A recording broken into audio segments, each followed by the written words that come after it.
Trade Talks. I'm your host, Jill Malandrino, Global Markets Reporter at Nasdaq. We'll be coming to you live throughout the day in New York City from the Employing U.S. Veterans Conference, brought to you by Military Times and Vets Indexes.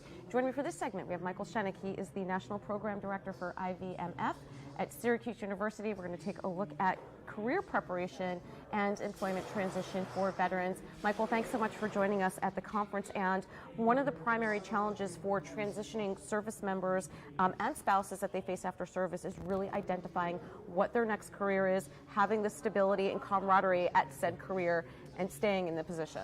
Yeah, I think we see that at the point of transition, there are a number of things going on, right?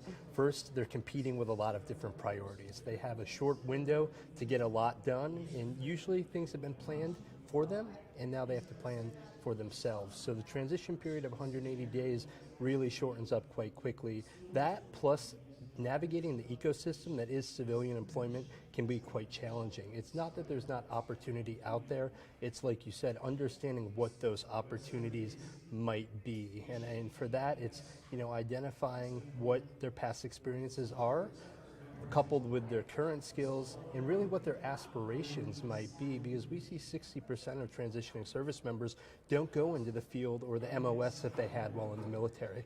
How long do they know before that they're retiring? Is it a year, 18 months? Is it up to them if they re-sign up? Or? So it really varies. I mean, we work with, last year 15,000 people. I think if you asked 15,000 people, you'd have a different story for each. I mean, it all depends on where they're at in their military career, whether they're being med-boarded, whether they are retiring, whether they're first-termers. So it really varies. I think people fall in. I thought of that before. It really has to be overwhelming where you all of a sudden it's like, okay, pack up your life, probably your spouse, your partner, your kids, and it's just like, okay, now you're on your own. That's got to be overwhelming. Yeah, we see, some people take transition and they run with it, and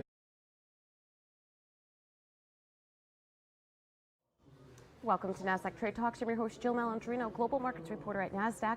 We'll be coming to you live throughout the day in New York City from the Employing U.S. Veterans Conference, brought to you by Military Times and Michael Schoeneck. He is the National Program Director for IVMF at Syracuse University. We're going to take a look at transition for veterans. Michael, thanks so much for joining us at the conference. And one of the primary challenges for transitioning is really identifying camaraderie at said career and staying in the. A number of things going on, right?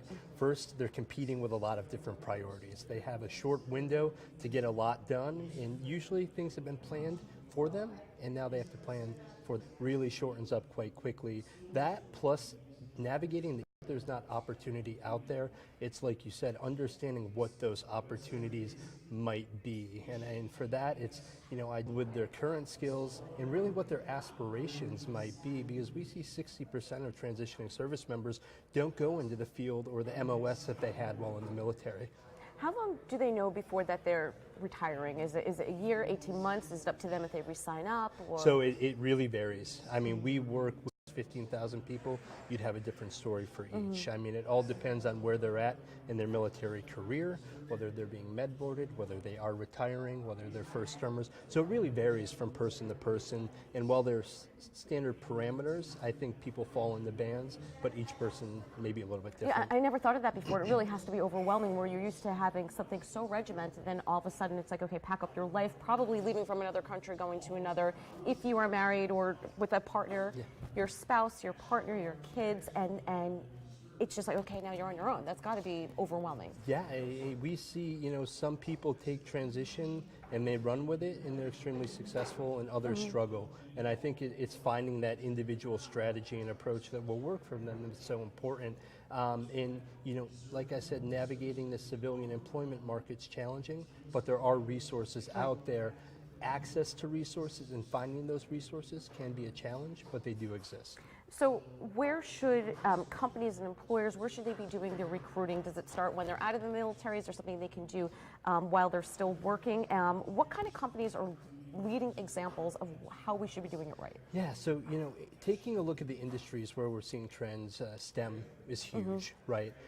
Like I mentioned earlier, meeting those individuals where they're at is so important. We at Syracuse University and the Institute for Veterans and Military Families, specifically the Onward to Opportunity, try to create create a bridge and gap that disparity between the two through our program, where we will actually bring in employers to talk to our participants. You know, in addition to the credentialing that we will pay for, we will make the connection to employment services and to prospective employers. Maybe they're not hiring, but it's to understand what that landscape looks like, what hiring managers are doing, and really how to access them. I think we see those employers that are doing well have a strategy, understand the value of hiring transitioning service members, veterans, and spouses, and have a concerted effort, whether the culture and the competencies that people bring, or, you know, quite frankly, just getting their name out there and having the conversations to learn. We have seen those that have a strategy, like the JP Morgan Chases, they do a great job. Googles, the Amazons as well.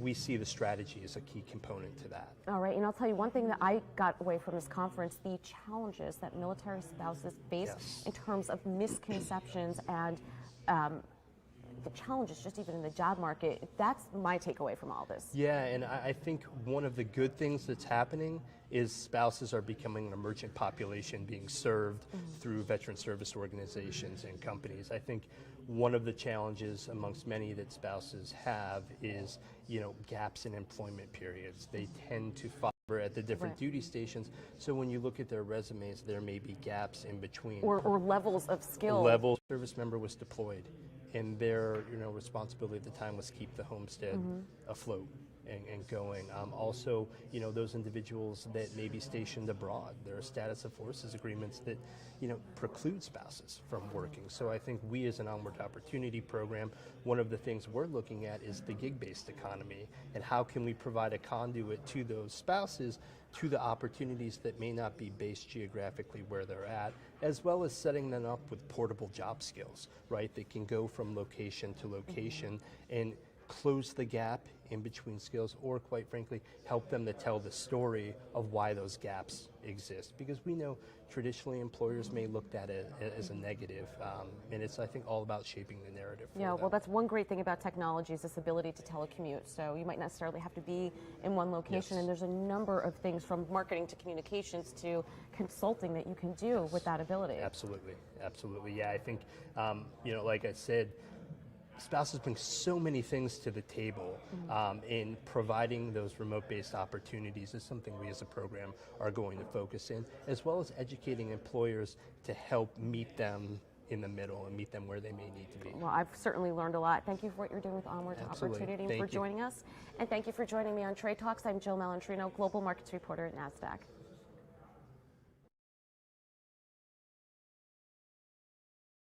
Good afternoon and welcome to Nasdaq Trade Talks. I'm your host, Jill Malandrino, Global Markets Reporter at Nasdaq. We've been coming to you live from New York City at the Employing U.S. Veterans Conference, brought to you by Military Times as well as Vets Indexes. And we've learned a lot of great things today and how we can recruit and support U.S. veterans going forward. And helping me wrap up coverage, we have Simon Coombe. He's a North American Simon. Hi, Jill. Good and to be here. Nasdaq is recruiting a diverse culture and what our diversity and inclusion programs bring. Sure. So recent, in terms of years, we've really made some big on inclusion and belonging, which is how we look at groups, which help us target, looking at the kind of holistic view and how it's going to help the business move forward, and looking at the types of individuals we want to bring into the organisation to make it a more of an innovative culture, to really make it more. Or any other organization, when you have diverse talent, you have a significant outreach program, you have a number of employee groups to support everyone internally and externally with our partners. To the bottom line. Sure. So I think, I think there's studies out there, lots of studies out there that show that having a diverse workforce, having that, there's different mindsets, there's different ways of thinking, things overall grow, helps them think differently about things, how they're doing business, and first, Nasdaq change and transformation, and having those different perspectives and different ways of thinking really helps us move the dial in so many different ways and so many different things. What can organizations do to better support veterans as they transition? I think there's education for sure. I think there's some degree of lack of knowledge of what veterans can do, what they can bring to the organisation, particularly disabled veterans, which necessarily. But I think looking at transferable skills, the things that they've learned in service, the experience they have in project management, program management, in combat, on battlefield, how that can transfer into corporate life, and how those skills and those abilities can be applied to to the things we do in business, not just at Nasdaq, but in other organizations for sure. All right, and to wrap up here, how at Nasdaq do we engage with veteran talent, and what are some suggestions for veterans when it comes to networking and using social platforms to get their name? With different groups here in New York City and beyond. We run lots of events, corporate events, getting companies to come in, meeting with veterans directly, running workshops with them about CV writing, resume writing, about their LinkedIn profiles particularly as well, which are a huge window of opportunity for anybody really, but definitely for veterans, to help them get linked in with people they may know from service, to open doors for them in that way. But I think we just try and for a role who's coming from that kind of background. We want to talk to them about what the opportunities are, what skills on a day-to-day basis. Okay, thank you so much for what you're doing for the Veterans Group and all of our D&I groups at Nasdaq. Thank you. And thank you for joining me on Trade Talks. We've been coming to you live from the Employing U.S. Vets Conference. I'm Jill Malandrino, reporting to you